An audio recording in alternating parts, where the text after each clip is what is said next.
Good afternoon and welcome to our TalkSports program. It's a weekend program, so it's a Saturday sports special, and I welcome one and all to our program this week. It's our second program for the year 2023. Okay, and I want to welcome my co-host Rudy and Sylvan in Toronto, Canada. Could be probably a mile or whole. He will let us know.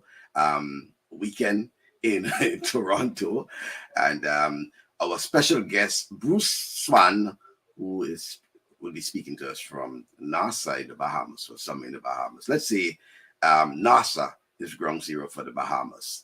Welcome once again to our Saturday special, and as indicated, we're speaking about what seemingly turned out to be a very controversial. Well, I say controversial because the moment time Bruce brought up that issue, we had a lot of back and forth, a lot of give and take regarding the what he seemingly called the importation in the region. Well, Bruce used specifically football, but I'll give Bruce the opportunity to speak a little more about it and to explain and give his rationale, because I thought he brought up some very important issues as it relates to developing and harnessing local talents. And Bruce is no, I should say, Bruce is no stranger to these sort of issues when it comes to quote unquote controversial. Bruce might be laughing in the back there. Yeah. So Bruce will be speaking to us. By the way, Bruce is the technical director of football in the Bahamas with the Bahamas Football Association.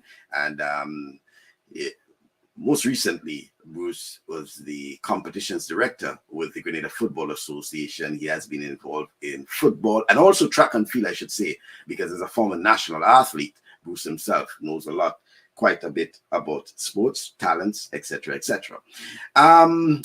Before we start, I think I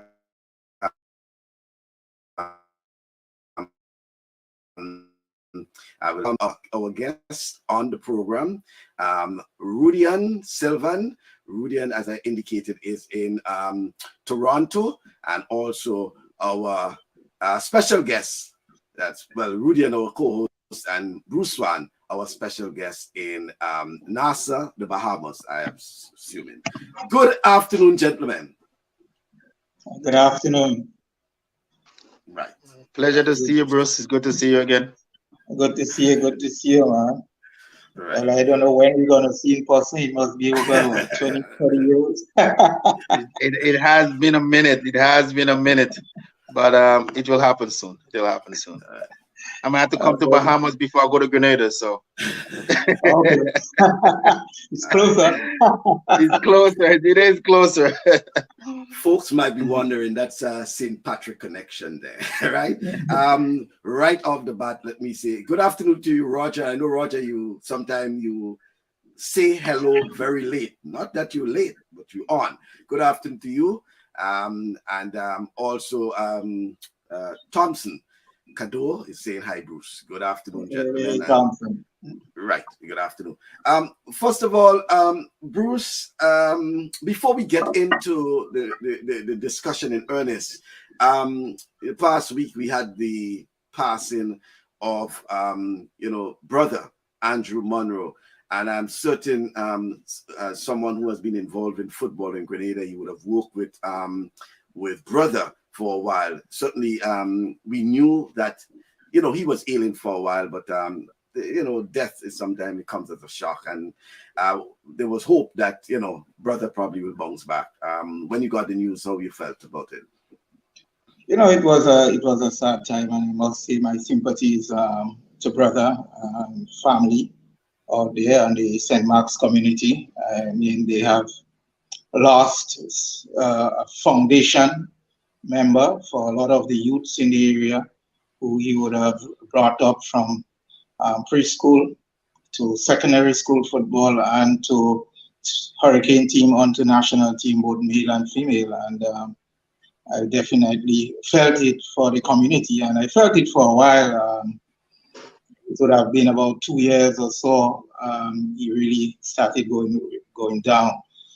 His last stint was with Grenada national women team, and their team performed well. But the under 20, we made it to the championship of CONCACAF. So I mean, he has made his contribution, and his legacy will live on, and people will speak his name, and that is the continuation we can expect. And I just want to say, not only brother, we had Mr. B from the ministry, one of the drivers who would have brought a lot of athletes and players around the country.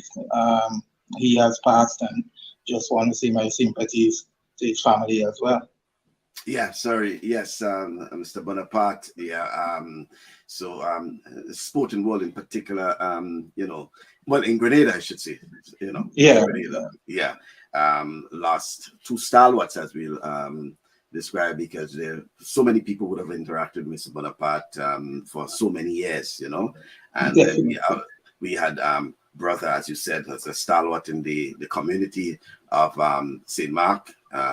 Certainly football has done well for the folks in Victoria and St. Mark as a whole, Hurricane in particular, and he will be sorely missed. And certainly on behalf of our program, we want to express condolences to the family and friends and the entire football community, and I should say sporting community by large in St. Mark.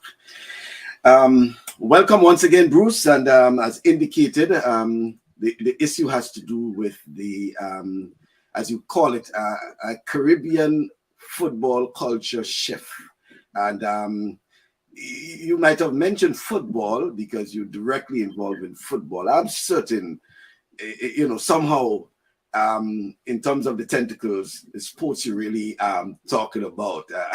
But give us the opportunity, Bruce, to give some explanation, as to why you thought about that, and you came up with it at a time when I know so many countries, Caribbean in particular, getting ready for the qualifying round of, right, and it comes also on the heels of the World Cup, in Qatar. So give us an idea of the thinking. What's the thought pattern of Bruce Swan when he spoke about that? Well, I was just reading the article when the Trinidadian coach, and he spoke of that Trinidad is falling behind the other Caribbean countries because these countries are bringing in players, and the law in Trinidad, which speaks to you must be a national of Trinidad, a citizen of Trinidad, if your descendants can become a citizen of Trinidad also. And he's saying a lot of the players out there basically cannot become Trinidadians because the parents or full parents, even though they might have some trace of Trinidadian parentage, they were never citizens of Trinidad, so they cannot be citizens of Trinidad. So that was the background, and I'm like, well, wait now, we speak in Trinidad and Tobago here. This is the country that we look forward to in terms of talent when we speak in football talent in the past, producing players and exporting players going out at very early age. I could remember when I played, they used to have young players going out on contracts and so forth. And now we are talking about you can't compete because you're not able to bring in players up abroad. So it got me triggered something that was in my mind or I have been talking about a long time. What are we doing? Are we just producing a national team, or are we expecting other countries to produce our national team? Or should we focus on developing our players to produce a national team? And that started the discussion because there are different thoughts on that. Mr. Joseph, the former president of Grenada Football Association, was highlighting that, hey, our players really don't have what it takes. We don't have the environment to create that high level of footballers to compete with the likes of USA and the or the top countries in CONCACAF. So we have to go out and get players. And my thing is, where do you focus on? We understand that some of the players, yes, they might be better than we are, but we used to be producing players that used to compete for positions in professional clubs in Europe. So what happened to that?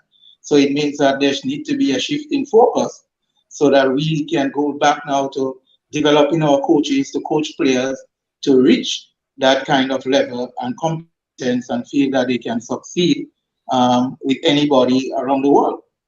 So that's the backdrop of the whole discussion that happened.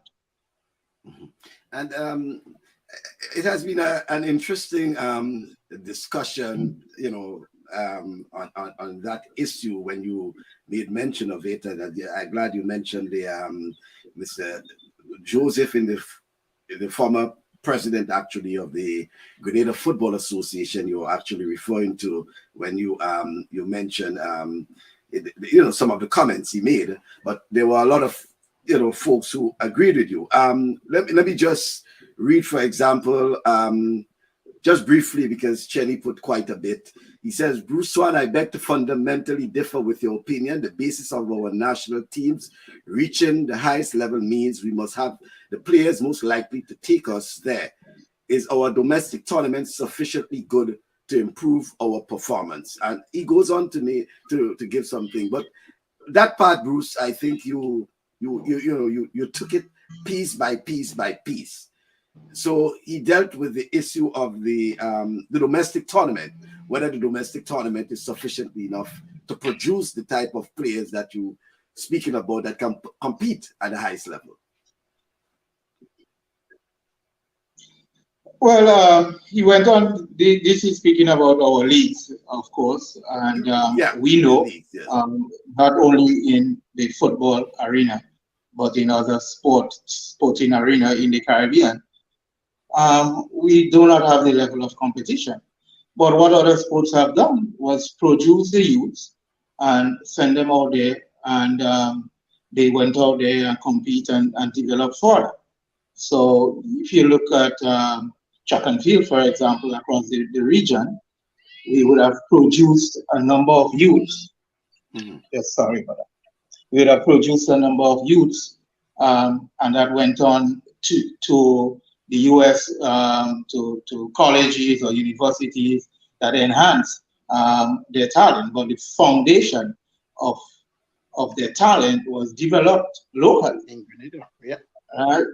So we have that. We also have that in basketball, where players in the Caribbean, they develop here and then they went out and they make their mark. We see it in as here in the Bahamas. You have also baseball, where players are trained here, they grow, they develop, and then they move on at a young age, which further develop.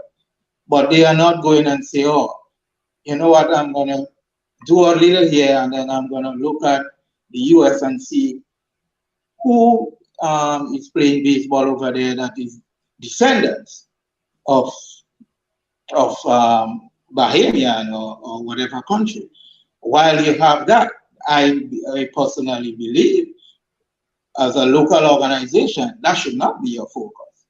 Your focus should be to develop the talent that you have so that they can go there, not trying to look at other people to develop their talent and bring them, and then you try and grab onto them. Okay, so right, so I get it. You think the associations and sporting associations in the Caribbean are focusing more on the importation, or what you call acquiring talents, rather than developing or harnessing talents across the board in terms of sports? Well, I'm not saying across the board. I'm just highlighting how the process is that you develop your talent, you have foundation, and then, of course, our competitions. For example, in football, we know our level of competition cannot compete with the likes of Europe, the players in Europe. But that doesn't mean to say you cannot take a 6-year-old and grow them and develop them, and when they get to a certain age, maybe they migrate to that country to further enhance their skill, right? Even though there is rules that the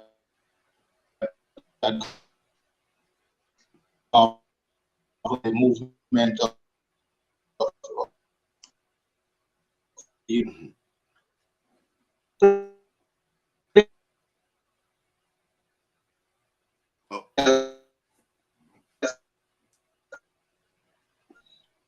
Oh, but Roger Dunk. now Roger these Dunk.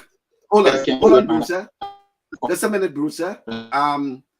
Roger is saying, what produced the golden era of the players of our past? Raw talent, great coaching, or pure divine spiritual intervention? What was there that, but we can probably repeat? That's Roger is actually, bringing that intervention there in terms of, players of the past, because, of the past. And, sometimes we'll say, we have moved past 10, 15, 20 years now. But there wasn't anything about, and I assume 15, 20 years ago, there was nothing as really importation of players, whether it's football or whatever. Most of your players at that time were basically homegrown and they were competing at the highest level. But I want to continue with something that you said regarding football in particular and Caribbean football, Bruce, where you went on to say that Caribbean football should be treated as a franchise and allow the best to emerge. And I think coming out of a recent discussion, well, it was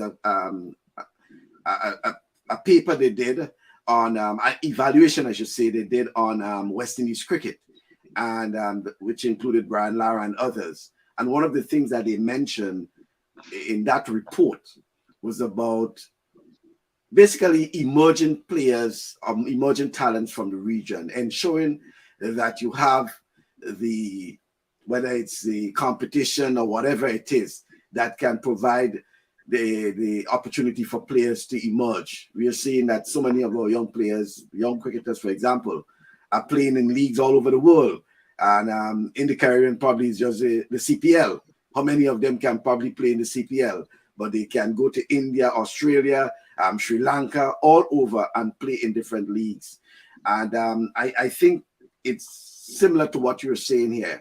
Probably a well-structured Caribbean franchise, and I'm looking at football in this context. Why you think that is important in terms of emerging talents, Bruce? Well, I think I wouldn't take credit for. I think that was someone on the chat that mentioned that we should treat it as a franchise, but that emerged from the discussion. And what they are speaking of here now is professionalizing the sport locally.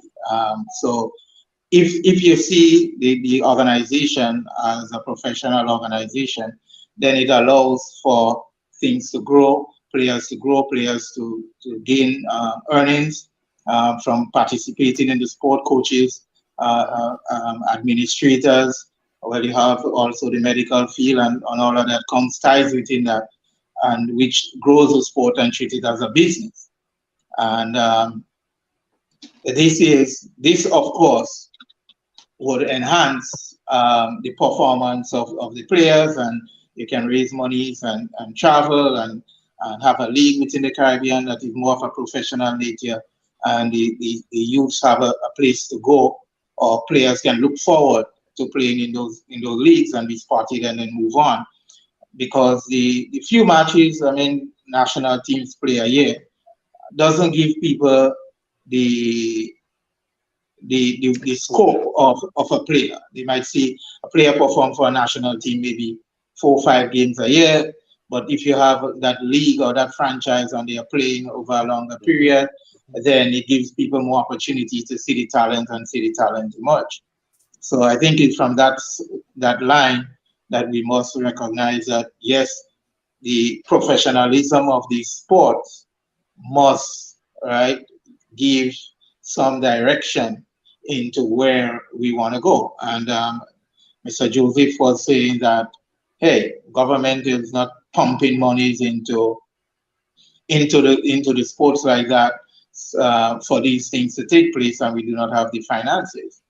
And just a thought of mine, if we are producing players, not everybody would make it at the top level, but at least players should have an opportunity to say, okay, this is what I want to do to earn a living. And we, as the host country or the association, should create a strong foundation through proper coaches to ensure that that player gets that opportunity. Rudian? Definitely. And I totally agree with Bruce on your one of the word I would have used is just a better foundation. Well, what we don't have with the talent, like you said, for the players, there's not a much games that they are playing for them to be scouted. It's not a much, so they need good competition too. So a Caribbean league is something that can really enhance the athletes of the Caribbean, because that's something that we're lacking. The next World Cup is coming up and it's being hosted by the CONCACAF in a sense. And that's USA, Mexico, but is there the Caribbean team that probably will be in there? We may or may not, right? So it's just that we have to, where are we going? How we want to take the sport that is the number one sport in the world, and with most Caribbean islands, their number one sport is football. And how are we going to enhance that? We got to start investing in that sport. And that's one of the things that is not happening. There's not much investment. There's not much money that is flowing through so you can properly develop these athletes, properly develop them. And football is not the same as track and field. And you know as well as I know, sometimes you just need to run it one time and then the opportunity open for you. It's not the same in football. It's not the same in basketball. Track and field is one time. You do it one time and that open up an avenue for you to get a scholarship. Football is not the same thing. They look at you and they look at training and a lot. And one of the things I'm saying, and we look at football, and most people look at Canada and saying hockey is the number one sport out here, and it probably is. But football have more grassroots than hockey right now. There are more grassroots playing football in Canada than hockey. And a sport out here that you have to pay for, that I remember used to pay $200 a year. Now it's about $2,000 to be a part of a club. I'm talking about grassroots kids, and that's all year long they're playing. They have the indoors and the outdoor. So we have to invest, and for that to happen, we have to have those leagues. We have to enhance our athletes. Listen, a lot of the players in them, we go back and we look at the World Cup and we see a lot of players who was actually from different countries, who was born in different countries and become citizen.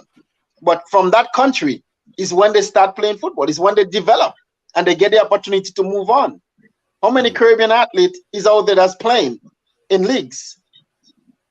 We don't have that. So how do we get the number one world sport out there so that our Caribbean can develop? We need to have a good quality. Let's go back to netball. Look at what Jamaica is doing now. They're going to start a league. But we don't have that in soccer. So we need to start investing. I think government needs to start looking into it, and businesses need to start looking into that to have a quality that the Europeans can come in. The same thing we say about track and field. They look at Jamaica as the sprint of the world. How many people want to go to Jamaica now? So many people want to go there. People leaving other countries to come to Jamaica and train. The exact same thing. We can get Europeans coming to the Caribbean and want to play football as well.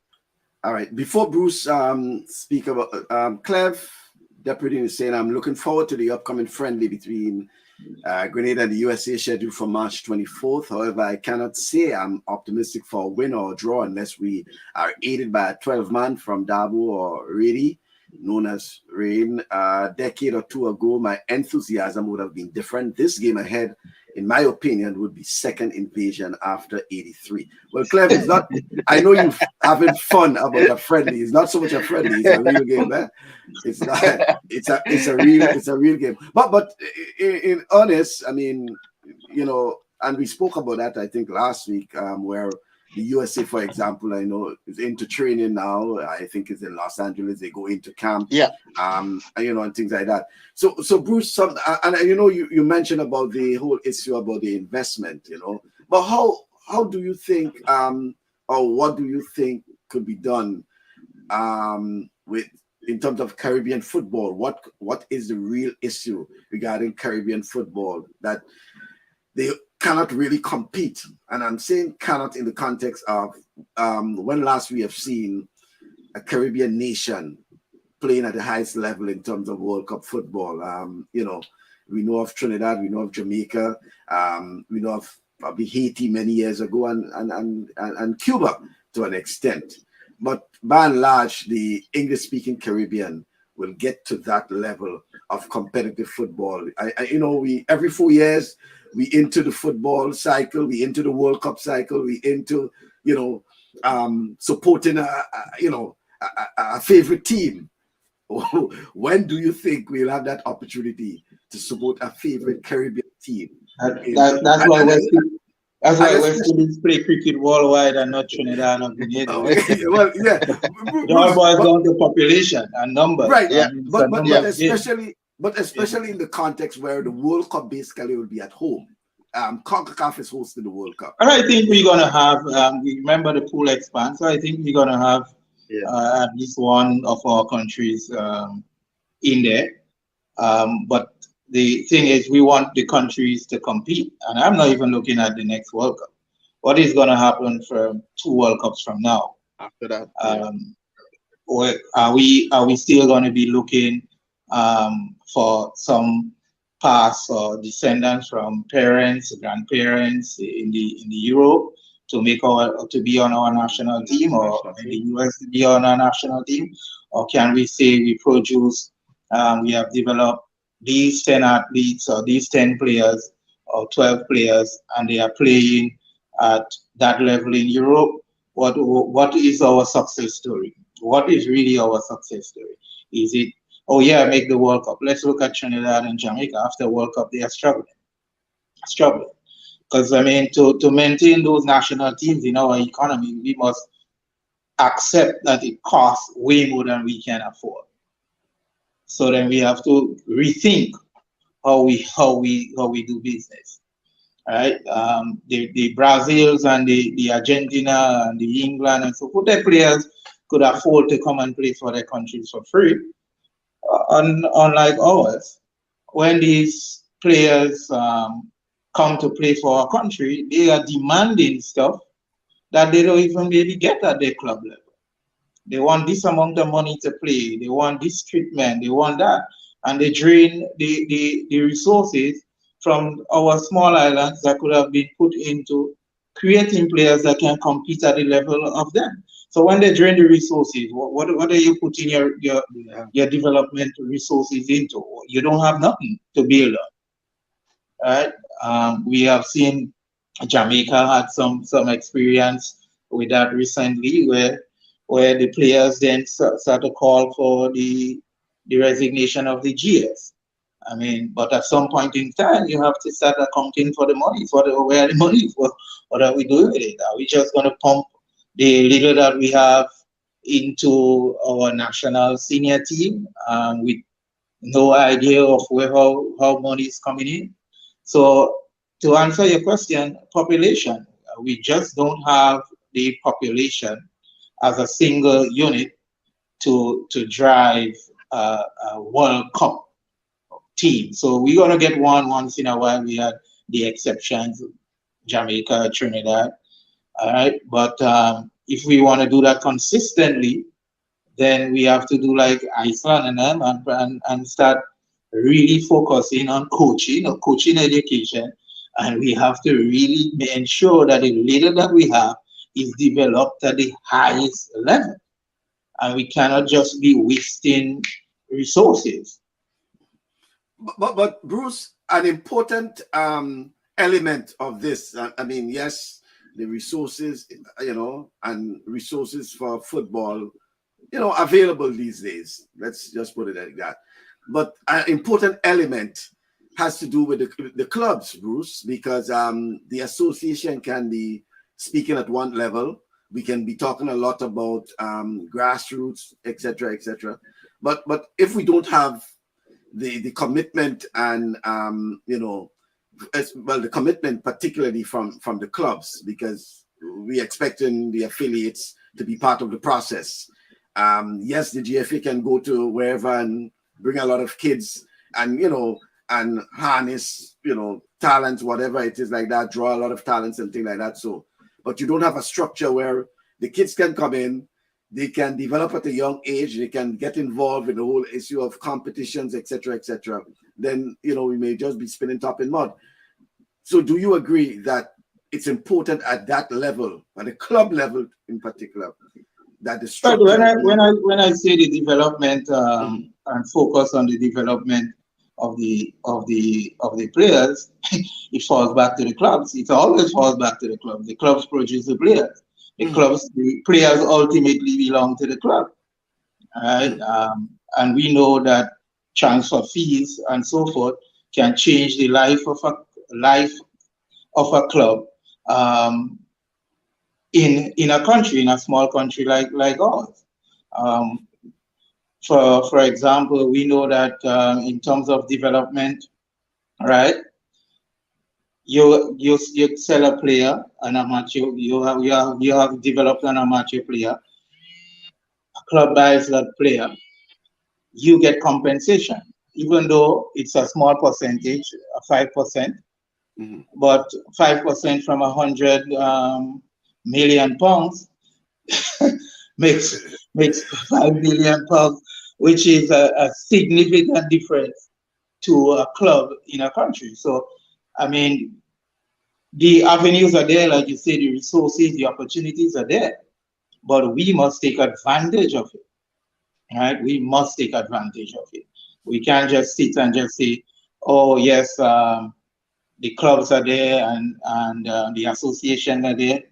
Fundamentally, it comes down to the clubs producing players. When a kid comes from a village, he has to go play in a club, right? He goes and plays a club, right? For track and field, they go with the coach in the village. They ain't go looking for a coach that far. They go right there. So the club has a fundamental role, especially between that 6 to 10 years age of that child, to really develop the fundamentals, and it's critical. Right? So every club should have players from their community, boys and girls, of that age group, really working on the fundamentals of the game. So we can't jump and start talking about the professional side of things when the system to produce the professionals is not there to keep that constant flow of players driving to that professional level. And I certainly, Rudy, and you'll agree that it's not just football when. And just to back up on Bruce's point there, because it has to do whether it's basketball, we can see it, whether it's basketball, even whether it's track and field, because and Bruce will also be knowledgeable with that. In Bruce's time, 10, 15, I don't really want to give Bruce age, but years ago, we had quite a few talents in terms of track and field. Heading off to the US, colleges, etc. These days it's almost drip. When you compare probably St. Vincent, for example, there were years when probably St. Vincent had no athlete. Grenada had 5, 6, 7, 10, 12. Look, we seen St. Vincent and Grenadines, Dominica, with more track and field athletes headed off to colleges than even Grenada. Probably the tide is turning now, whatever it is. But going back to Bruce's point, Rudian, it's important that we continue at that level, at that grassroots level. We say grassroots, but club, whatever it is, in terms of harnessing the talents to ensure that we can produce talents at the top quality. No, most definitely, and it's the same thing we've been speaking about for the past year. They also got to have quality coaches. and coaches Exactly. who have some sort of qualifications, some sort of level of, not all, it might hard to get to go to a level 5, it might be hard to get to a level 3 or level 4, but at least a level 1 or level 2 of coaching. Mhm. And I think this is really what's lacking, because you just having regular people just coming up and want to become a coach and they have nothing with them. So it become a joke. You got to be more serious, and it's something that had to be Well, well, taken very Chenny, serious. So coaching. Chenny described them as digital experts in the sport. Yeah. Yeah.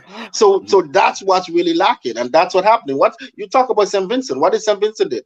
They invest in coaches, and then coaches start producing, and athletes and people start seeing what it is, and they start becoming that. And that's really what it is. We have to be able to develop that.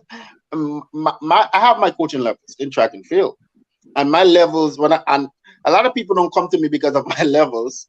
They come to me because of what I've produced. So it's not necessary, so they have seen what I can do. They have seen what the athletes have done.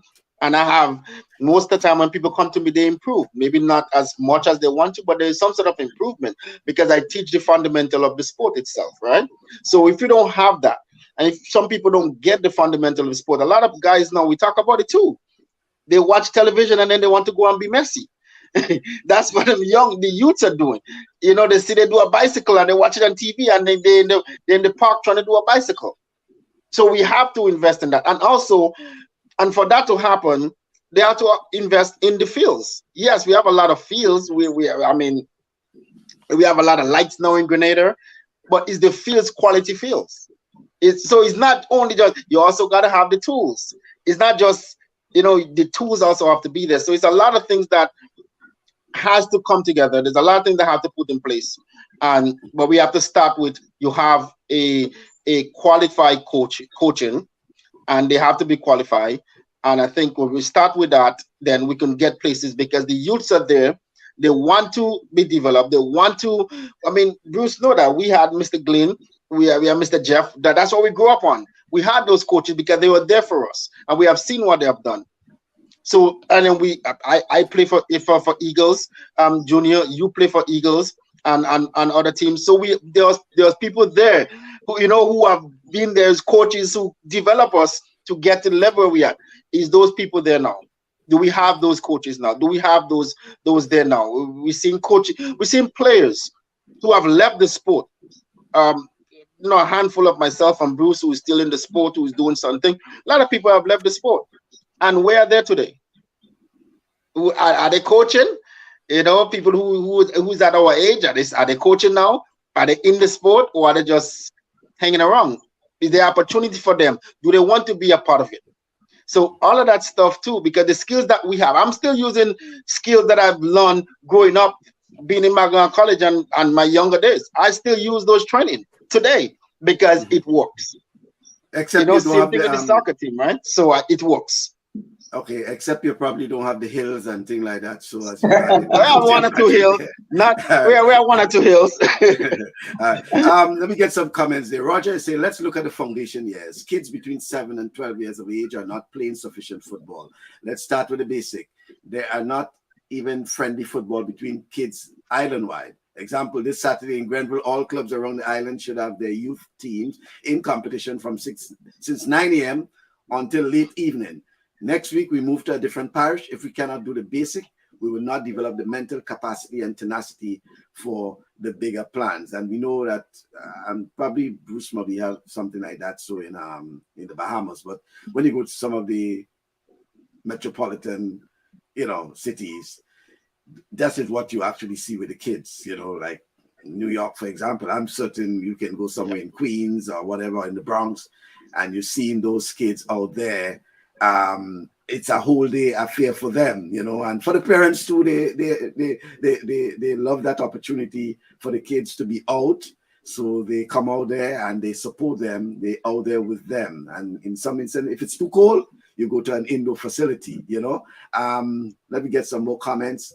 Who is responsible? Chenny's asking who's responsible for developing our local talents. Local coaches. Bruce is one of less than a dozen talents within the sport that is knowledgeable and highly respected. He speaks with authority, and we have heard that with Bruce many times about Bruce. Roger, we have been preaching that for years, but many of the so-called experts have no structure within their clubs. And Clev is saying training is essential, yes, but love of the sport's also paramount. Mantra was to win, not monies. The George Roberts, Ram Folks, Paul Roberts, Nelson, Marquez, Alistair Telesford, Sampert Harbin, Doe, Mia, just to name a few. And later, Bug Belfond, Elliot Rapier, Barry James, C. Joseph, I don't know if it's Chetty or CJ in Guam. And the list goes on. Those were able to stand up valiantly against any team as an opponent. Where did we go wrong in this high-digit age? Michael, if I may say something, like Bruce said, it has to do with a big part of it is the population. You know, the population is not there. You know, I was speaking with Mr. Hensley Jeffrey, and you know, Bruce, when we was in RSC school, there used to be 4 houses. Now there's only 3 because they don't have the kids. I was speaking to a teacher, and I said, "You remember when you used to teach, right? St. Patrick's RSC had over 900 children, right? Now it's 100 and something." You know, so that's what it is too. Because I'm saying that, and this is how I look at it. Because it's hard for. Sometimes I always say, well, why can't sports be? Because sports plays the same everywhere. The sport is in itself is the same thing. There's some economic stuff that we cannot compare Canada and Grenada to, or the US and Grenada. But sports are always sports. But the problem is that I think there should be, this is my personal thing, there should be a parish team. Every parish should have a team. There is more games playing, and you have a parish league going on. Then you should have your local clubs for your local areas, you know, local communities have that. But every club should have you can't have that in football in Grenada, boy. You get but that's what I'm saying, right? So to me, it should be that way. But it don't happen. But if we have, I think if we have more football playing, because you can have a parish league, a junior team, an under 15 parish team, and a senior team, and there's more games playing. There's so many other things can be done, but like it's all about it's all about the structure, all about the structure. But Bruce. So I wanted to go back to Clev's thing about where did we go wrong in this high-digit age. But before you go on, Bruce, I just saw something came up there on my notes there, and I'm speaking to 2 former MDCites, as they call it, McDonald College students, and actually today is 60 years. College, 60 years. So congratulations to you, and happy anniversary to all the current and former students of the McDonald College. And I say it with, you know, some bit of trepidation, because, you know, McDonald College has been a sort of Weevil and GBSS thing for a while, you know, when it comes to football, when it comes to track and field, particular years and things like that. Something we will talk about hopefully before the end of the program, you know. But going back to Claire's point about when did we go wrong, Bruce, in this high-digit age, where we had these guys before, without the money is, as you put it, Bruce, it had to do with probably the passion, the love for the sport, did it? Well, I think, I don't know if you can pinpoint to a particular era where we go wrong, but at some point, the coaching declined within the communities, and I always go back to the communities.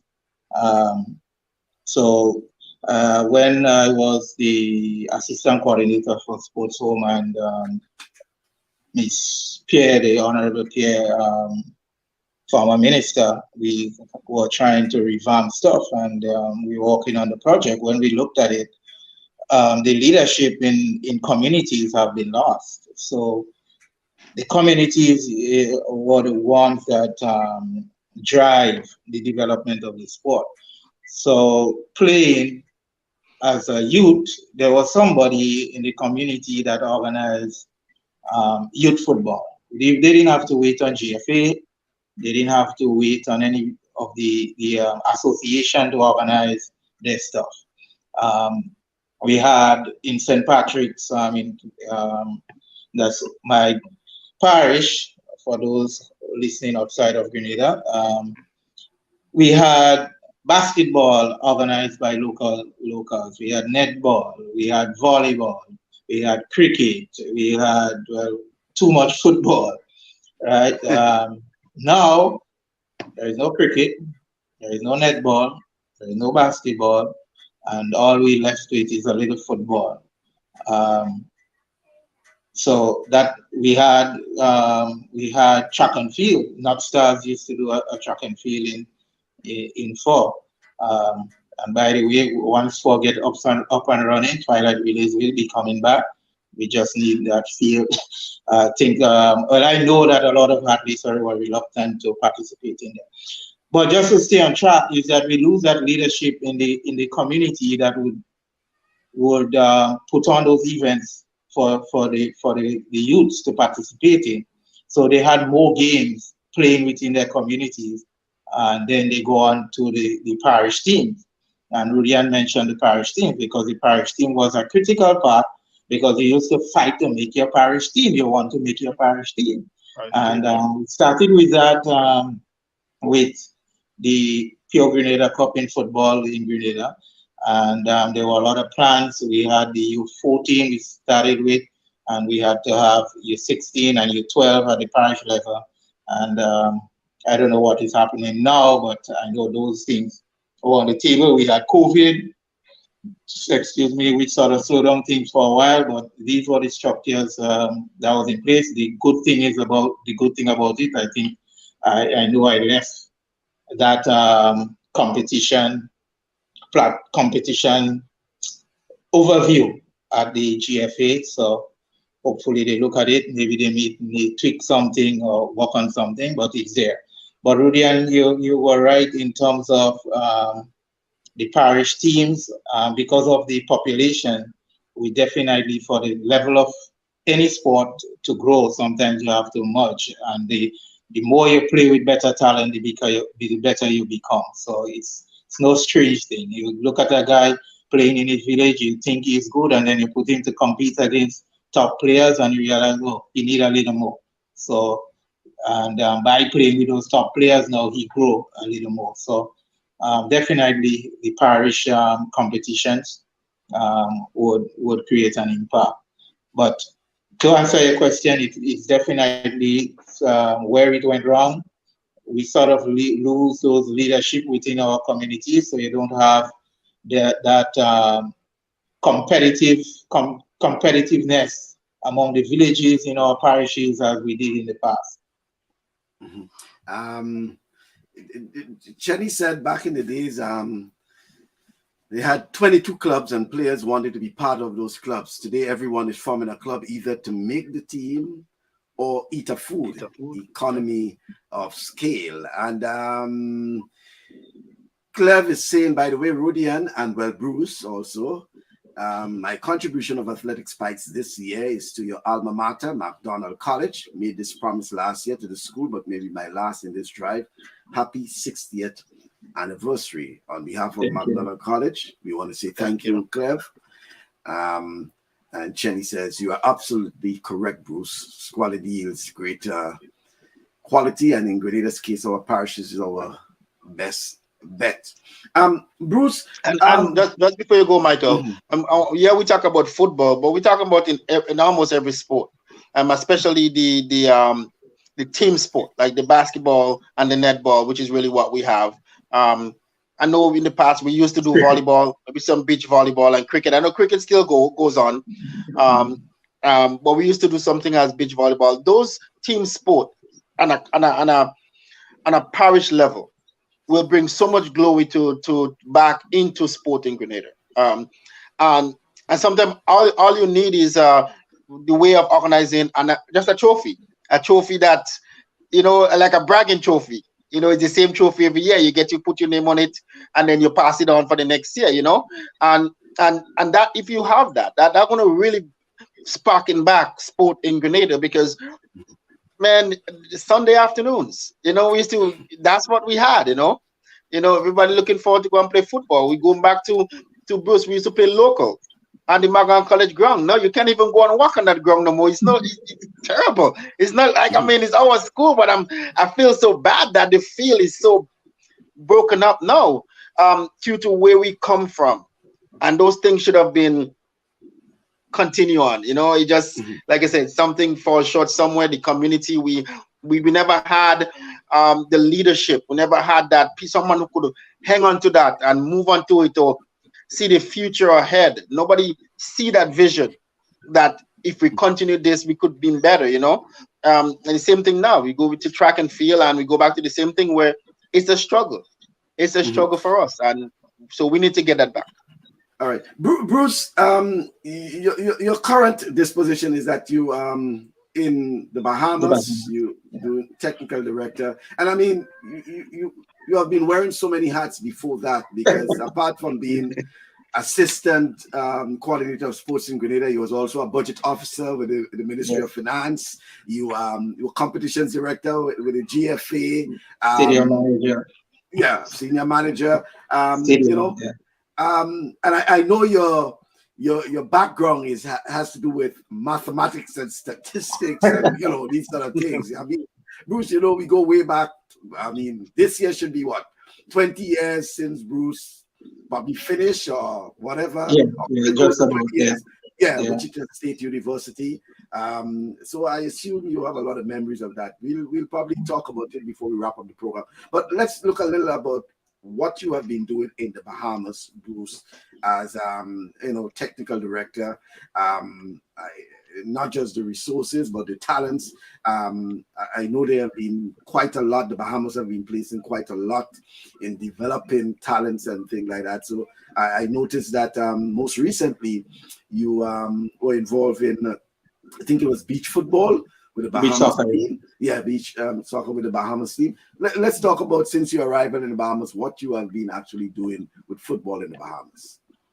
Well, when I got here, it's just out of COVID. Bahamas really had some strict COVID laws, so no sport were really being played for 2 years. So we just started back the competitions and try to get as much competitions back up as possible so kids can come out to play.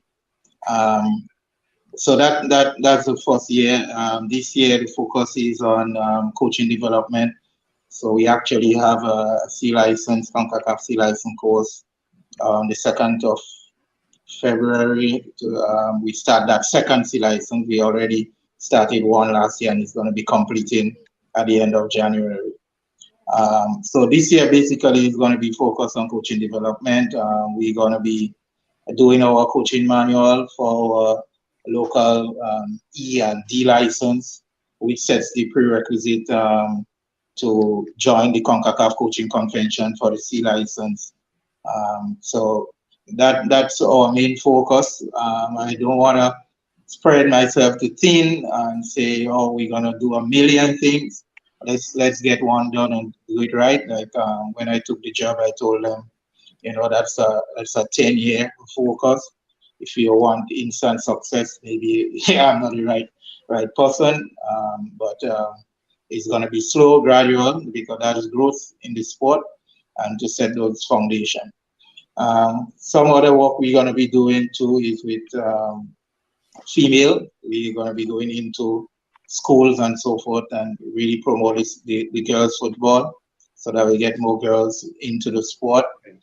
And we also have the other islands outside of NASA, because Bahamas is not just NASA. NASA has the biggest population, but definitely there are several other islands that we would visit over my tenure. But this year, I would say the focus is coach education, and to get our coaches up to par to ensure that the quality that we are producing to go on doing better. Bahamas have the same complaint, right? In the past, they used to be sending out more players on scholarships, both boys and girls, and it has dwindled significantly. So we need to start somewhere, and I always believe it starts with coaching. If we can train everybody, like I always go back to Grenada, and Hazelland would have been part of that era when the Athletic Association decided, hey, we're not going to take no more token representation at Olympics. And a drive was to improve coaching. Everybody in Grenada was a coach. At one time, we had over 200 and something people had a level one Yeah. athletics coaching certificate. So I think this is the way to go. So it's going to be the drive here to and not only what we are doing with our coaches now, but all our youth players in the system. We are going to get them the coaching certification so that we don't just have the seniors or the males and females that are coaching with certificates, but our youth teams or U17 teams, by the time they finish U17 the U17 program, they should have their D license, and by the time they get up to the under 20 program, they should complete their C license. And they were doing that combination with refereeing, doing all the training. So we are putting together a total package of players that can, if they decide to continue in the sport, they stick with it. If they want to decide, oh yeah, I want to be a coach, they can go to coaching. If they want to be a referee, they can say, oh, I want to go on to refereeing. So our goal is to create careers and not just a player, not just a player. So I will stop there. Okay. Well, nice to do so many things. Your program seems to be a very well-rounded program, and certainly, I assume that folks listening will be very proud of what you have been able, what you have achieved and accomplished, and what you hope to achieve in the future. Bruce, thank you for your hard work and contribution to sports. We appreciate you. This is coming from Hazel. Thank you, Islan. Yeah, and Chenny says, allow me to publicly acknowledge the qualities of that young Bruce Swan. He is one person I truly regard and respect for his knowledge, experience, expertise, and honesty. I'm not sure if he considered me his friend, but I'm glad to have been part of his development process. Chenny always have to add something extra, you know. Chenny's a friend. Chenny's a friend. Yeah. Rogers, can Bruce's exit from Grenada considered brain drain or something else? And jump up and wave. More party on the fields than playing games. Restricted space for the flag wavers is important to preserve what's left of the playing fields. Well, something that have been haunting us for a while in terms of our playing fields. And one user on Facebook is saying, Michael Bascom, tell Bruce, come back home, please. We miss him. That may be Dennis. Certainly, Bruce. But Rudy, let me just put Bruce up just for a moment. And folks, can you see Bruce's background, his backdrop, to his right, which is to our left of the screen. I wonder if Bruce did that willfully so that we can have an idea of you guys not supposed to be seeing that. That's the man. I noticed it. Okay, I have my bar. I support local. I noticed it. Yes, that's what I'm saying. I noticed it at the earlies, and I said, Bruce is certainly trying to tempt a lot of folks at this time, But nice backdrop, nice backdrop. Royal his favorite. That's what the person is saying. Royal is favorite. I probably will see the name of the person. It's not showing up there now. But Bruce. Certainly, and you have said quite a bit, and I don't want us to leave without you speaking a bit of we talk about talents. I know you're involved in track and football, but you also have that experience in track and field. We mentioned it just briefly, Bruce. But are you concerned, Bruce, as well, that we are not seeing that sort of quality in terms of track and field in Grenada? Well, if I can mention Grenada for now, you're in the Bahamas. I know Bahamas is considered a powerhouse in regional track and field. They invest quite a bit when it comes to sports in particular, because we know in track and field, wherever character is stage, the Bahamas will have in the Bahamas this year. Yeah, and it will be in the Bahamas this year. But we know outside of the Bahamas go with a full contingent. Yeah. They were in Jamaica last year, full contingent. Right. So we know we expect big things from the Bahamas will be special this year. Come and party in the Bahamas. Yeah. 50th anniversary. Independence. the independence is 50 years independence, 50 years CARICOM, 50 years CARIFTA. So everything big will be in the Bahamas this year. But overall, Bruce, in terms of track and field, outside of probably the Bahamas, Jamaica, are you concerned that we're seeing a dwindling of the talents from some of countries like Barbados, Grenada, Trinidad, who once ranking with the Jamaicans in terms of track and field? Now we're seeing St. Vincent and St. Kitts and some of the other smaller territories rising to that level. So what happened, right? Oftentimes you see it. The countries that do well, these smaller countries copy from them, and then the countries that were doing well move away from what they used to do. So right. So I bring that right to say in Grenada, we had a character program, and Hazel and them could have come through that, right, where they come through the ranks and they meet often. I think it was on Saturday mornings, and they train. There was this character program, right? And I'm just speaking about from Grenada.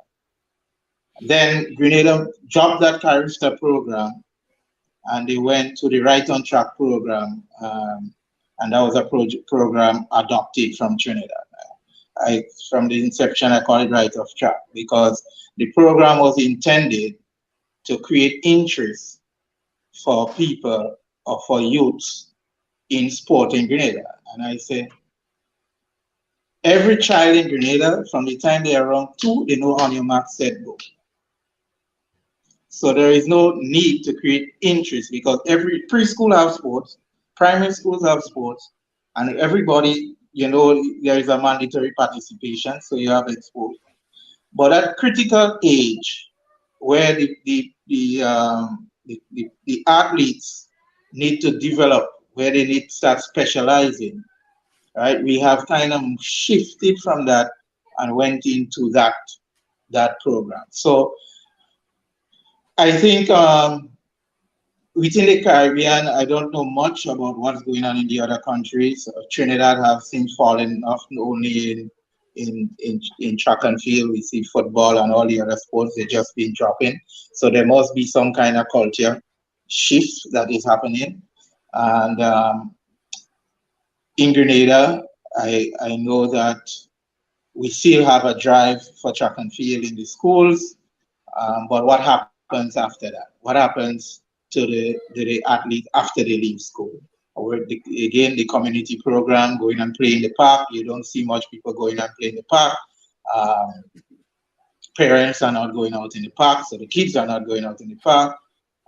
So it's just crazy. Some people may say the communities are not safe as they used to be in the past, so they are not bringing their kids to the park. But I think free play is kind of declining in the Caribbean. I was in Grenada in December, and I see a new trend with the Ministry of Education. They start locking the school out of the community. So everywhere now they are putting fencing around the schools and gating up. So the schools now not being part of the community. So You'll find now what would happen when school closed, the principal locked the gate, and these are areas, school playing fields, and some of it are enclosed within those areas. So then the kids don't have no place to play, right? So those things are happening, and we are just copying things from places abroad.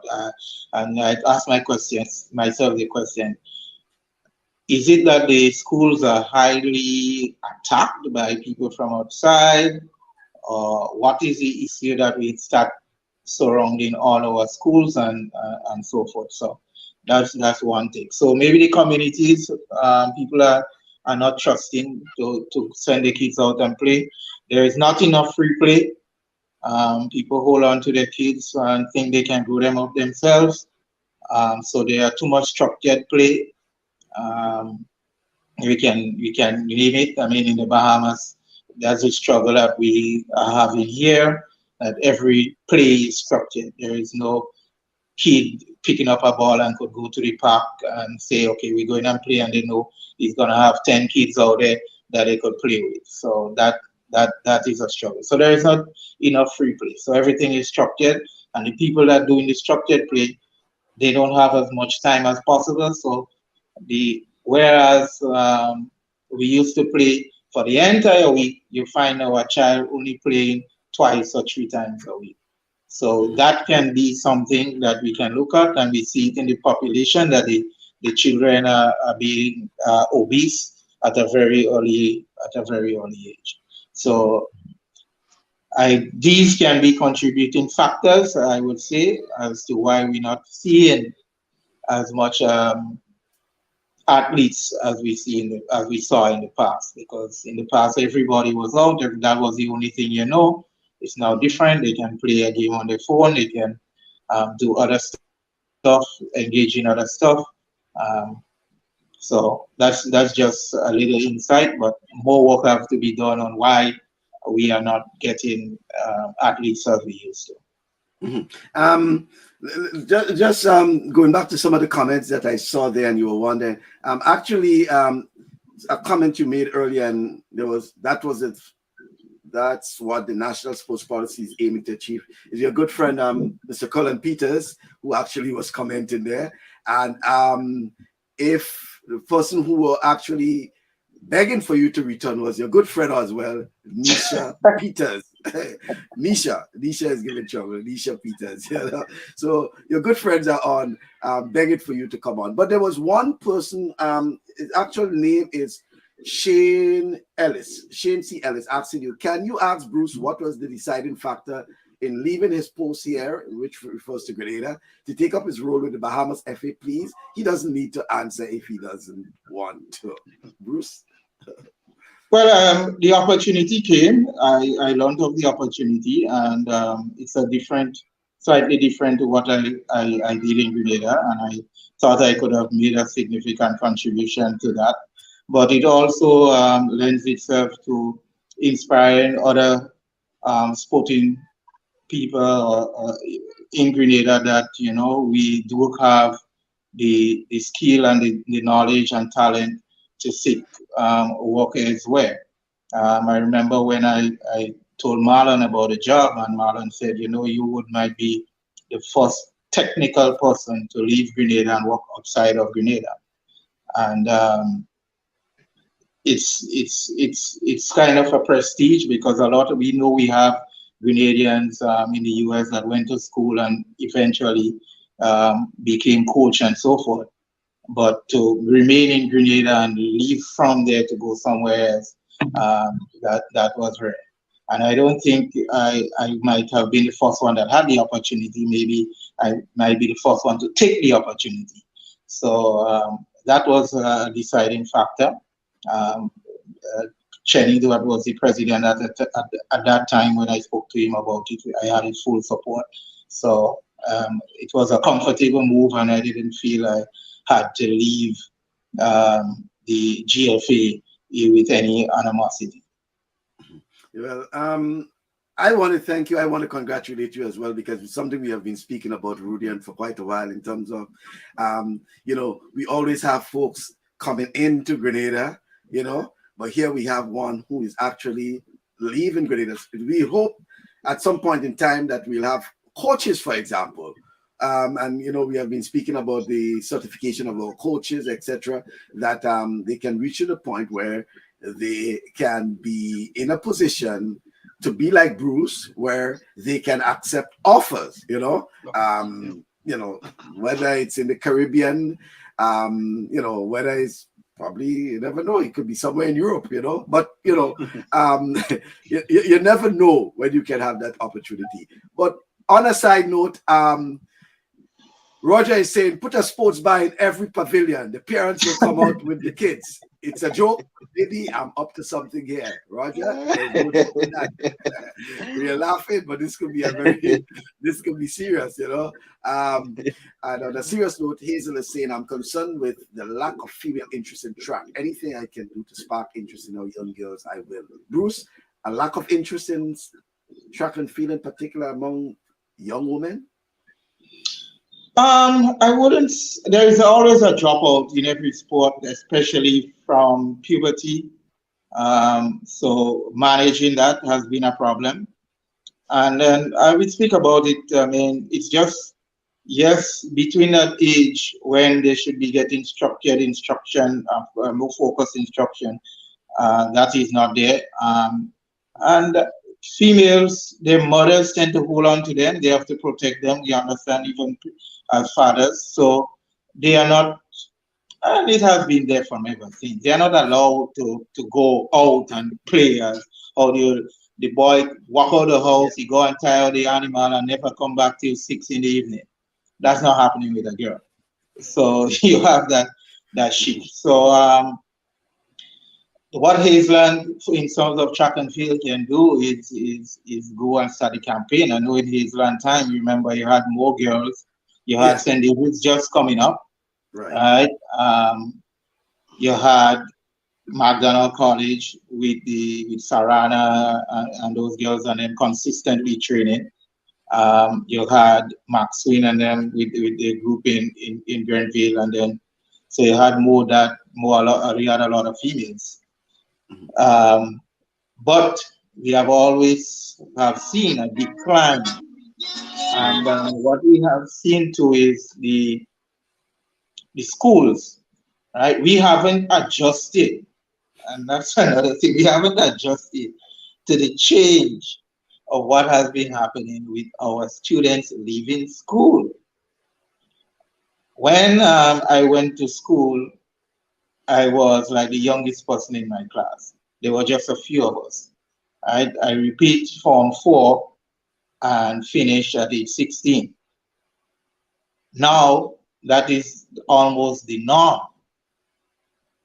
Because when the government switched to automatic going to secondary school, which they kind of covered now, you had now people automatically left at 11 and they're finishing at 16, 17. So now you have all these kids floating into TAM-CC and they have nothing to do. So you have a big dropout because TAM-CC don't compete in intercall, all right?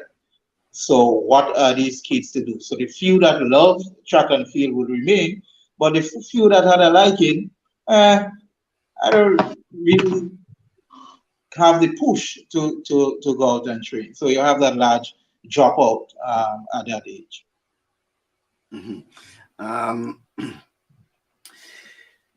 We go until the bottom of the hour because I still have some things I want to finish up with Bruce there. And Bruce, going back to the earlier point you were making there, there's one person who came on and actually said, Harry Coutain is saying, should still import 1 or 2 players to inspire the local players and let them know what is required of them out there and what is achievable. You think we still have room for at least 1 or 2 players? Well, I never said get rid of them. I said focus. yeah, that's to be honest. Yeah. And I usually people sometimes show, and I said the focus shouldn't be this way. The focus should be producing your local players. And in our discussion, remember, I said also that, okay, yes, you are bringing back these players, okay? and you're not developing yours. So they are coming to play with players that are even substandard to them, right? And the players that are leaving the top countries to come and play, these are like the third and fourth string set of players. When they have potential to make that national team, they're not coming to play for you. Right? I know Mr. Joseph would have gone behind several players who are top flights and have Grenadian connections that play Premier League football. They're not studying to come and play for Grenada. They're trying to go to play for England to make the World Cup. But we are getting those that play in the Division 3 and the Division 4. So what you are saying that we cannot produce players that can be on par with these players, and we saw those players come. We have talent to match with them. What we don't have is the consistency. So it means that their training or their regimen, they are more consistent in doing it because they are playing more games. But talent for talent, we have it. So if we can raise the standard locally and have these competitions and have these top players competing at a higher level, I think we mentioned maybe franchising and having franchise run throughout the Caribbean. But at some point, these players have to be consistently playing at a higher level. And this is where you're going to say, okay, now I have you. So when I bring in a player from outside, he's coming now and play with somebody, even though he's maybe a little better, but he's not way better. It's like when Jason came back and played Grenada, we still had Charlie around, we still had Nixon and them around. So even though he was better, and congrats again to Jason on his CONCACAF role as head of development. Another Grenadian you need to bring onto the program more regularly. But when you had Jason playing, you had players at a higher level playing along with him. So when we compete with the USA and the like, we were competing at a high level. And we only had 2 or 3 players coming from abroad. The players that we had was locally grown and developed players. But also, Bruce, one of the things too that development also go back to what we come back and talk about. We have to develop quality coaches. Because that's the only how those players is going to get developed. Because I mean, we got to look at the likes of all these World Cup, world class teams. All of the players don't play in Europe. They play in local, and the country had to develop at the same time. So Argentina had to develop their players so that they can get to the level of Messi, the players that is home. And so those are the kind of things, and not only Argentina, a lot of the countries have to do the exact same thing. Their players in their country have to be developed. That's why it's fine people going around and getting good coaches to get them to that level. And that's really what it really comes down to. It's just making sure that we have quality coaches to get them to that level. Thank you. If you don't have that, they will just come in and kick ball. Boom, boom, boom, boom, boom. Yeah. You know, so there is no fundamental of the game is not like it used to be in our days. You see, you seen games where one team touch the ball 9 times before the ball go on the other side. You know, it's a difference in how the game is played now. It's not like boom, boom, boom. Just the ball comes to your foot and you want to kick it right to the goal from the half. It's not like that no more. Like it used to be. You have to develop. So everything that we're saying is so good, but you come back to one thing: who's coaching? Quality coaching, or at least a support system to get them to that level. Okay, Bruce. There is a comment here, and let me get to it so that you can, because it refers to something you mentioned, and the person wants clarity. I note Bruce's mention of the foreign-based players playing more games. At one point, there were talks of increasing the number of teams in the local Premier League here from 10 to 12. What's his opinion and view regarding this? This will at least provide more games for the top level players here. Well, I know that comment has come up, and of course, the expansion of the number of teams I do not support. because then you do not Why? have the quality of players required to play at that level. Yes, we should increase the number of games by whether it's adding another round. I often believe that our Premier League should be 8 teams, and that way we could get quality players playing at that level, and they play at least 4 rounds of matches, so that they get what eight times seven fours, 28 matches throughout the season. So at least they are playing quality matches with quality people. Expanding to 12 teams doesn't mean to say that the quality. We also need that the quality of players, right? You need your top level players playing against top level. You do not want to water it down. Yeah. So because I need more games, I'm just going to add more teams. Well, then you might just be watering down the competition, whereas you could focus on the 8 teams that would be playing in the Premier, which could cater for quality players and be competitive. We see that with the Pure Grenada Cup, right?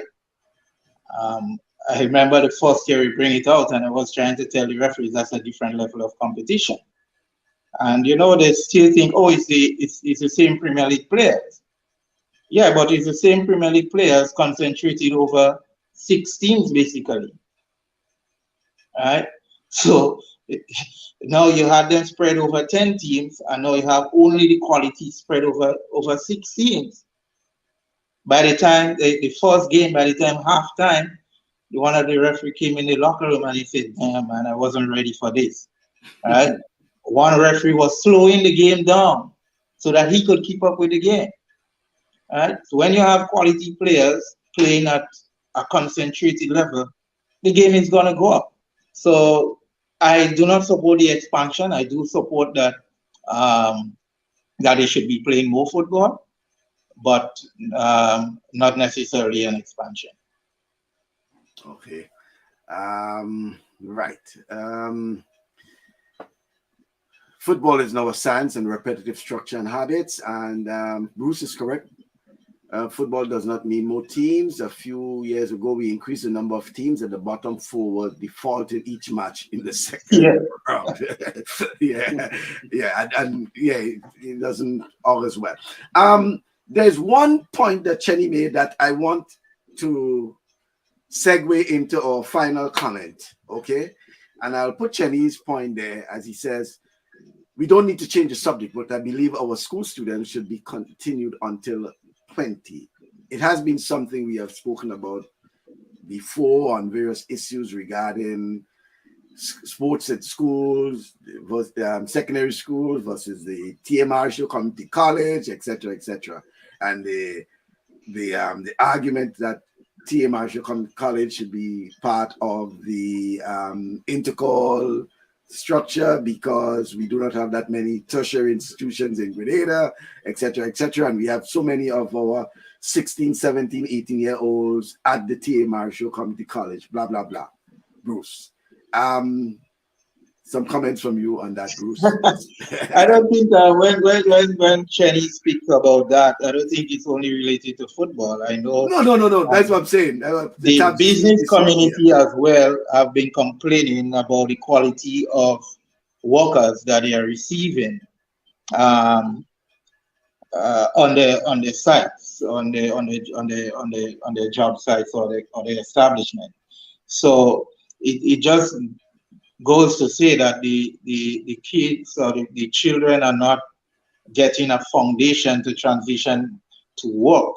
What they are doing, what is happening now is that they are rushed through school to complete an exam, and you pass an exam and you go. But are they really being taught skills necessary for them to be entrepreneurs or to work in a business environment? So that is the challenge. So a delay, right, would give these young people a chance to really grow into themselves and better understand what is happening. But how you transition to that, That's the next thing. Before, like, our system was that you needed to gain a certain level of comprehension before you move on to secondary school. A lot of it became automatic. What we have seen now is a transition with SBAs, that a number of teachers are practically doing the SBAs for the kids. You have those kind of things going on instead of allowing the kids, because they don't want the percentage to fall back on them. So instead of guidance, they're actually doing it. So you have those issues because everybody trying to look good. But in the long run, who we producing are not accountable young people that going out into the society. So that is a challenge in itself. That is something government have to look for. We have heard the Mr. Antoine call for more technical subjects be taught, and for students to be taught to change the curriculum instead of just learning the subject areas, but at least create students for the market. And to say that, when you go in a classroom and the classroom is the same way and the subjects are taught the same way when we were in school and when our foreparents were in school and their foreparents was in school, you know you have a problem. I want to add something on that. I've been saying this for quite some time, Bruce. And sometimes it's selfish because I'm in Canada and I've been to both systems. So I've been to the system here and I've been to the one home. And I always believe, and I say that all the time, kids in Grenada, we're using Grenada, finish school too early.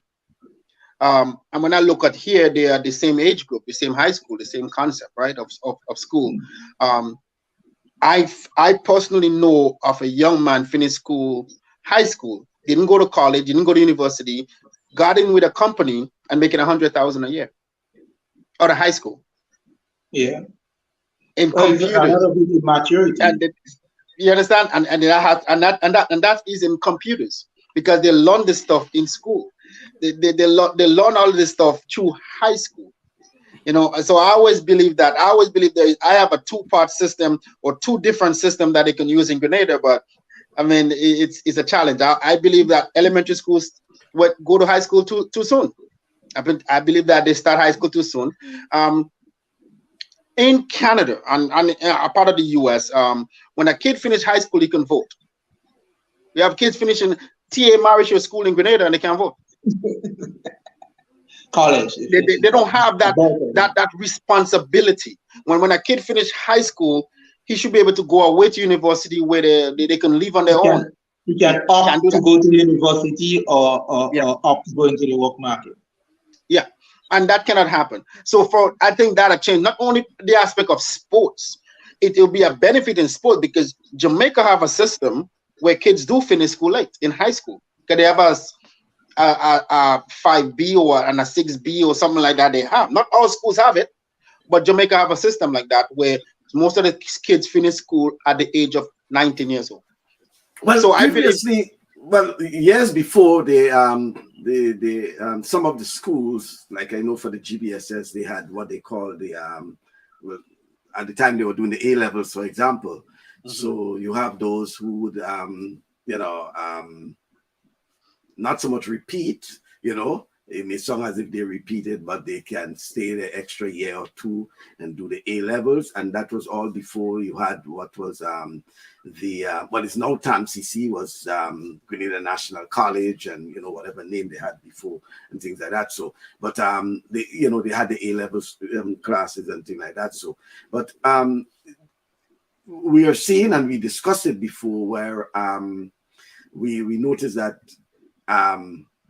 someone at the age of 15, 16, because sometimes depending on the month you're born, you can actually graduate, at age 16, in my case, for example, when I graduated at high school in GBS, I was actually 16, because you went to school pretty much early, you started some kids were starting 9, or they just took 10 years and went into Form 1 and things like that. So, but we have seen, Bruce, where and it has affected to an extent some of our sporting disciplines, where because we do not have the structure in our main tertiary institution, which is the T.A. Marshall Community College, that someone at the age of 16, for example, or even 17, leaving, whether it's McDonald College or wherever, and go on to T.A. Marshall Community College, and probably was a good footballer, a good cricketer, a good track and field athlete, and somehow, to some extent, is the end of this sporting dream, because they may not be able to be in a club because they have to commute to the city to attend T.A. Marshall Community College, etc. So the academics, right. So the academics now become priority. Exactly. And now we have lost what could have been probably a great talent in football, basketball, track and field, whatever, because TAMCC in itself, they don't have a structured sports program. So everybody just forget about sports. It's just become a pastime now. They call it a games day or whatever it is like that. So, and things like that. So I going back to the point which Chenny was making about, having the age, probably, looking at probably 20, but ensuring that they can, if they want to, they can remain in school and probably for another year or two. Well, I believe that. I mean, some people the general average, but you must have allocations for special needs. You might have a smart child that might could finish high school at age 14. So how do you deal with that? So it cannot be a hard and fast rule, but there should be a system that allows for you to move if you have that sort of development and you can grow and move on, but not just push everybody through because you just want them to complete 5 years or you want to get them out. They come in Form 1 and it's like, okay, 5 years, you need to get out. So whether you're doing well, you're not doing well, you need to repeat, you don't need to repeat, but you're gone. You're gone with the group. So you're gone up there and then they say, okay, you're reaching Form 5, you need to do some subjects. So they say, okay, you need to do at least 4 to stay in school. So you do 4 subjects and they know fully well you could only pass 1 or none. Right? Because you're missing the fundamentals that you should have to repeat in Form 1. But we don't want to repeat you because they're going to look bad. And we get so nice that we allow kids to just do whatever. And it's like, oh, I don't want me to look bad. Not the child, It's more the parents we don't want to look bad. Parents, So we're putting them up. Right? If the child fails, the child fails. If you fail at doing something, you repeat it until you get it. You get remedial sessions and things like that. And that's one of the things that they also have, right? They have stuff like summer school, where if a kid probably fail a class, they should be able to go and see if they can make up, or if it's they might need 10% short, so they might do half a day to build themselves back up to pass that class, or like you said, just fail them. But because out here, even though it's 4 years of high school, and the 4 years of high school mean that kids go to high school at the age of 14, 13, 14. 4 years, 18 years old, 18, 19 years, they finish up. And if there's a certain amount of credits you can get, just like university, you have X amount of credits. Out here is 30 credits to graduate high school. That means you're taking, how it goes, right? But one of the things too, that a kid can go up in age, so I can be in a grade 10, which is like a Form 2, based on my age, because they're moving you up, but I didn't pass no class in Form 1. I'm still taking Form 1 classes. I'm not moving on until I pass Form 1 classes, but my grade on paper, I'm in grade, I'm in grade 10, but I have to finish that. The socialized impact. So those kind of things, and I know our schools don't set up by semesters in the sense where we have all the teachers, where we always set up, we have a class, all of us is in that one class, for the whole year. We don't really have that. Out here, we have kids move to different subjects, within that timeline. So you could be in class with, the different people. So I understand that whole concept that we don't have that system set up. But going back to what Chenny was saying, I strongly believe that the system could change and have kids expand. Listen, Bruce, we used to go down at the multipurpose center. We used to go and learn plumbing and sewing and cooking and those things while we was in McDonald College. The technical aspect. Yeah, while we was at McDonald College. No, they don't have that no more. So most of us at our age, our time, have some sort of skill. We had something that we could move up on, but they don't have that no more, right? Chelly, that could be a very nice topic for another discussion. Basically, that Chelly put something there. Talked about the final exit should be revised. Students should be gaining credits throughout their time at an institution. It's something that we probably can discuss on another program in broader sense, because it's the whole idea of students. I know, for example, in Jamaica, for you to participate in Boys and Girls Champs, your grades must be at a certain level. Yes. Yeah. I recall I was there a couple of years ago, and there was question about some quote-unquote star athletes. And when we inquired why they were not participating in Boys and Girls Champs at the time, it was because of their grades. Their grades were not at a certain level. Something we can probably talk about. But I want to wrap up this program on what could be a more personal thing with Bruce and Rudian at home, meaning McDonald College. I know today is your 60th anniversary, but I want to throw it out to you guys, probably Rudian first, then Bruce. Do you think that McDonald College has what is required to rise to the top again? And I'm saying it with bleeding heart, as I said before, because McDonald College used to be a thorn in GVS's skin when it comes to track and field and football in particular. And Bruce will know, because Bruce was part of those the relay team and football and things like that. So, but do you think that what you're seeing now, and we saw it probably football, for example, being finalists in the 4 divisions, three divisions. Three divisions, yeah, the A, the B, and the junior, the senior, and the girls. Yeah. Do you think that what you're seeing, what you're hearing, what you know about, that McDonald College will rise to where they were once before? Rudian? Well, it could be in two ways. There could be two answers to that. And I'll go back to what we started out in the beginning: population. If the population is not growing, then it's hard to develop the athletes to that level. I remember when we had full team. We had full girls team in the likes of Tamer and Sabrina Wildman and those guys. And then we come back to when we have the Swan brothers, myself and me, and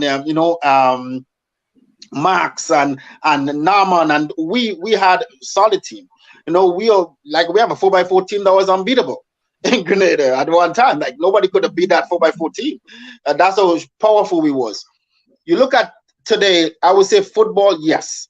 I think the football program, I strongly believe that they have some sort of a program now in McDonald College where they can develop both male and female, especially on the junior boys coming up for the next few years. I believe so. In track and field, could be a little bit tricky, but anything is possible to get back to the top. It's just about the athletes coming in and again having good coaches who want to coach. We had good coaches. We literally had good coaches back then who loved the sport and who was really into it. Come back to the same thing today. Is the coaches into it like we had of the Mr. Glean and so forth? So it just go back to that. It just all about who you have running the program and how much they're putting into it. Are they divert to go there and pull the kids out and get them out on the field and get them going? We mentioned about the technology. There is only kids and this is my belief. I believe kids today is on the technology and going on and watching the different programs and stuff that's going on because there is no programs. I believe if there is programs, they will be out there doing something. I believe they will be out there on the fields, and the parents will actually push them to get out there. But because there is no programs no more, all they have is the technology today. That's what I believe. Mm-hmm. Okay. Bruce, I know it's more than 25 years at the McDonald College.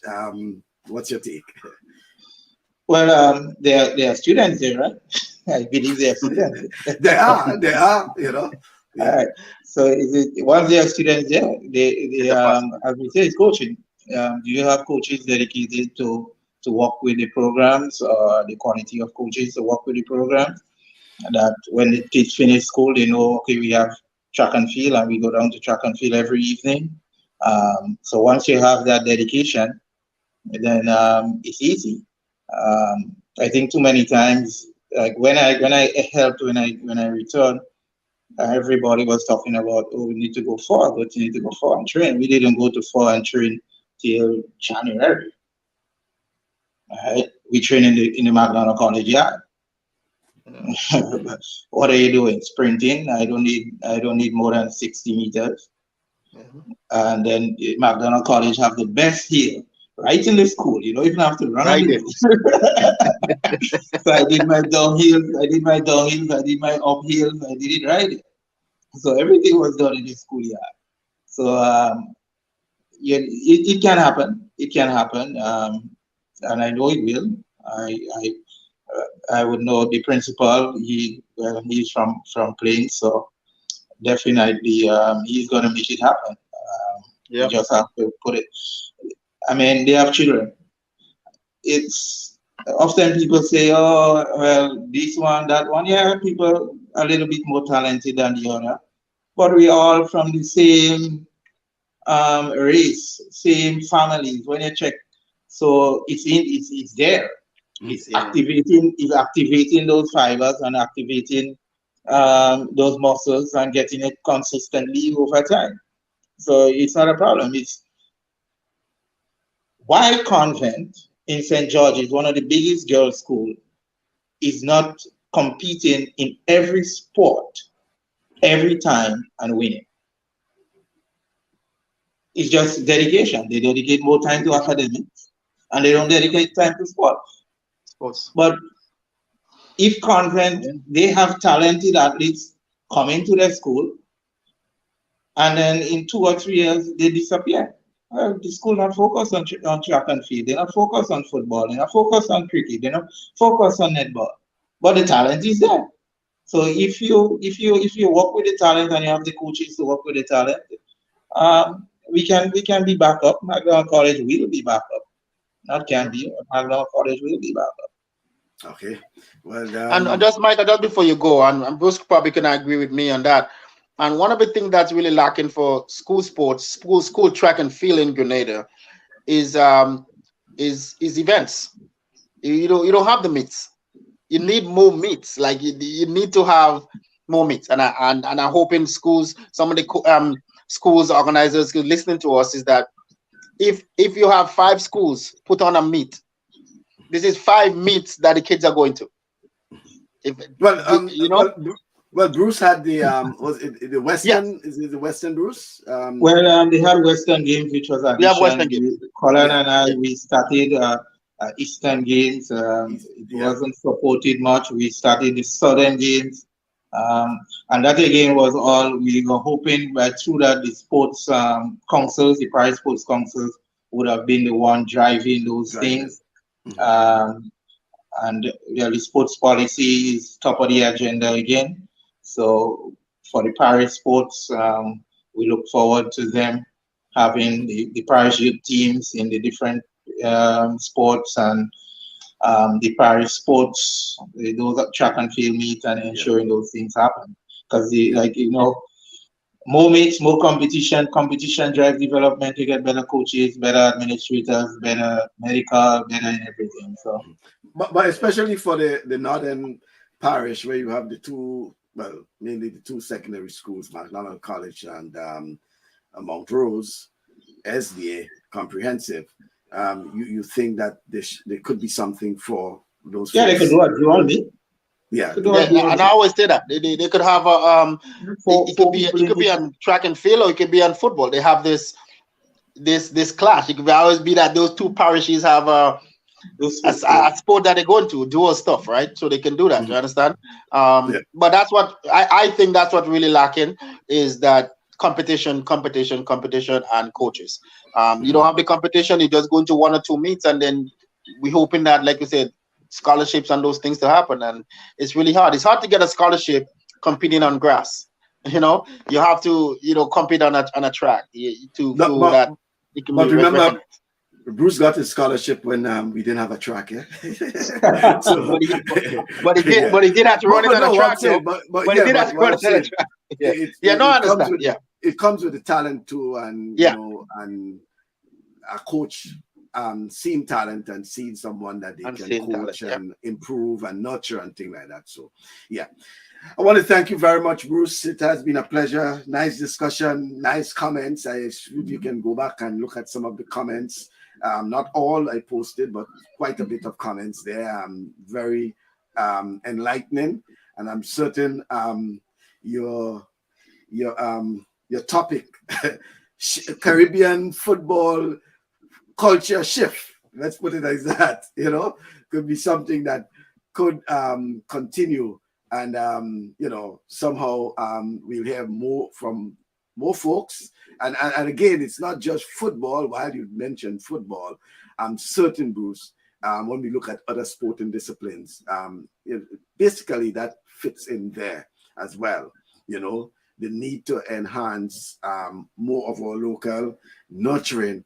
So what we're seeing that you're doing there now, being technical director of football in the Bahamas, we can probably see another Grenadian being a coach, somewhere else or something like that. Having the opportunity to take up offers, because as you say, the Bahamas could have gone to anyone, anywhere. They could have gone to somebody in Europe, for example, someone in North America, in Canada, wherever. But you were able to get the nod and took the offer, and I'm certain that based on what we are seeing there, that you're doing well. And what we can do is wish you all the best. We support you, and we hope that your tenure will be an inspiration for others in Grenada and probably some of the other smaller islands in the Caribbean that, they can make it if they try. Okay? Bruce, thank you very much. Thank you. Yeah. Thank you very much, Bruce. Live from the Bahamas, NASA in the Bahamas, well, one of the islands, so many islands, but Bruce is live from the Bahamas. Thank you very much, Bruce. All right. Okay. So there you have it, folks. Bruce Swan, Technical Director of Football in the Bahamas, our special guest. And Rudy, and you'll agree quite a bit from Bruce. Definitely. Yeah. And hopefully we can learn a thing or two. But, knowing that someone coming from McDonald College, coming from, I think it's Plains in St. Patrick, being able to move to, technical director of football in the Bahamas. I thought it was, it is, because he is still, it's a major achievement, And and like you said, many people probably get the opportunity to. Some of them was afraid to take it. They probably had the opportunity. Many of them had the opportunity, and then he take the opportunity because he believe in himself and believe in what you want to do. Some people may not be believing themselves, but to see someone that like I said, grow up with and being around get to that level and take that opportunity as in that field. That is good, not only for Magna College, not for St. Patrick, not even for his area of Plains, and for the name that the last name that he carried. This Swan name is is well known and very powerful. But for Grenada, to see that that's what I'm saying. the next things are going for us. There's the possibility is there for us. And that's why I'm saying I'm hoping that can be an inspiration for others.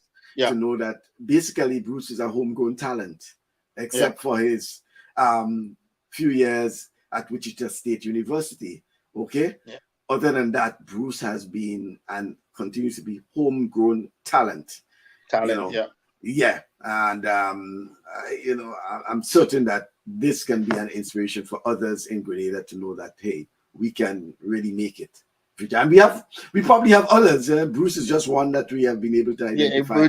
Most definitely, we will probably have a lot more. Probably have quite a few more who are that we don't know about. Yeah. And some of them probably we do know about, but there are others who don't like to be in the forefront. In the forefront, and some of them is in who is in high government position. There's. Well, we did a lot of track and field, so we know people like Aline Francique and others. But football, for example, there's Shalry Joseph, whose footballing talent was basically from a young age from Grenada. Okay. Yeah. He is now an assistant coach with the New England Revolution, and he moved from being in charge of the academy, the New England Academy, where the grassroots program of the New England Academy, to being an assistant coach. The talk is that Shalry's objective, his aim, his dream is to be the coach of New England Revolution. If I'm mistaken, I believe Bruce's brother is also coaching at a college. Yeah. I've been in touch with Swan. His brother. He's actually a coach football at a college. Coach. As well. So that means, like I said, we have our talent, we have our coaches, but we just have to open the opportunity for a lot of this for Grenada's sporting body, for people to want to be a part of it. And to develop and bring back their skills, right? So, something like that. And even some of these guys in them, they could also bring those guys back. Have a program where you bring them back and the youths can take something from them, culture day, and just bring them back and, even in football, basketball, netball, whichever sport. And just, it'll be good for our youths knowing that grown Grenadian is now international coaches and performing well and doing well. He is actually he's a head coach of men's soccer at Damon University. His name is Bediako. I hope I pronounced it correctly. Bediako Swan. Swan, right? Yeah. You have Bediako Swan, you have Niga Swan, you have Bruce Swan. The Swan is a clan in St. Patrick. The Swan is a clan in St. Patrick. Bediako Swan, and he's the head coach of men's football at Damon University. We have been, that's I think it's in West Virginia. And he has been doing pretty well, I'm telling you. Pretty well. Alumni of the McDonald College as well, As well, So thank you very much, Rudy. Hey, it has been a That pleasure. was a pleasure. I know we get forward into the I'm still in fact I'm in touch with the chairman of the Intercall committee. Next week is a tricky one for me, but we'll talk about it. I do have I do have a program that I'm dealing with next week, but we'll talk about it because we can arrange certain things. Right. It's a half an hour I can be on for, but I do have something I have to do next week. It's becoming a tricky week for us to coming down at this time of the year, getting back on the road with the deployments and things like that. I have to watch some of the dates. In fact, I think I'm actually traveling a Saturday, Not this Saturday, but it will be a Saturday. I'll be traveling. So based on the time, I will have to rearrange and because it's going all the way to the west, so that's entire day of traveling. Yeah, and it's interesting to see track and field is back. See some of the world-class athletes competing. And some things is happening in NCAA. Man, the records been breaking one after the other in meet after meet. So it's looking as an interesting year for track and field. Yeah. Well, my hope is that we'll return to the golden years when we had so many of our athletes that they keep us busy on a weekend. Week after week we have our athletes competing. Hopefully. Very soon we have a couple of athletes who, especially those from Carrick, who have went off to Jamaica, and some of them they're hoping that they can move on to colleges and things like that. So some of them are actually competing in Jamaica this weekend. They have started competing, and we have one or two of our athletes who are in the Indo, because as it is now in North America, is basically the Indo season. Yeah. Thank you very much, Rudy. It's always a pleasure. We will talk during the week, and thank you for your listeners, and thank you for supporting us as you always do with your questions and the comments. And just keep them coming. Keep them coming. We are bringing in good people on, and like we see, track and field is starting in Grenada as well. Soon we'll start bringing in some coaches from the schools to hear what they have to say, and how they preparing their athletes and what's going on, and we can go from there, So especially we want to stay in touch with the schools in Carriacou. They're very fascinating, and for what they're doing, we're definitely going to try and get in touch with a few of them to come on board, let us know that because I guess Carriacou want to win Intercol. Yeah. Thank you very much, Rudian. Thanks again, man. Pleasure. All right. So there you have it, folks. Rudian live in Toronto, Canada, speaking to us. And before that, we had Bruce Swan in Nassau, the Bahamas. And, very good program, I would say, from Bruce Swan. And not just football, even though his background as he's speaking now is from football. But Bruce also had a, very excellent career in track and field, represented Grenada. Represented Wichita State University, had many records at Wichita State University. I think one is still standing. So thank you very much, Bruce. And thank you to all you folks who continue to make the program a success. Nice having you again for 2023. And it's indicated we hoping to have quite a bit to discuss in the next few weeks, including the chairman of the Principal Association, those who really run Intercall. We want to hear what it is for Intercall 2023. We understand that there are some new events and some new things for Intercall 2023. Intercall this year should be really back in earnest, because of, previously we had the teachers and the protest action, and then we had COVID, etc. It appears that things are back to normal now. So we looking forward to hearing from the officials on what's in store and what we can look forward to for Intercall 2023. That, among many others, things that we're hoping to discuss on the program. Once again, I want to thank you very much for being part of the program this week. The invitation is yours to join us come next week, God's willing. Earlier time is just this week we went 1 hour late just to accommodate Bruce, who as the technical director of football, he has probably quite a lot to do, and we just tweak it a bit to accommodate him for the time. Thank you very much for being part of the program, and look forward to your company next week, God's willing. Until then, have a pleasant weekend.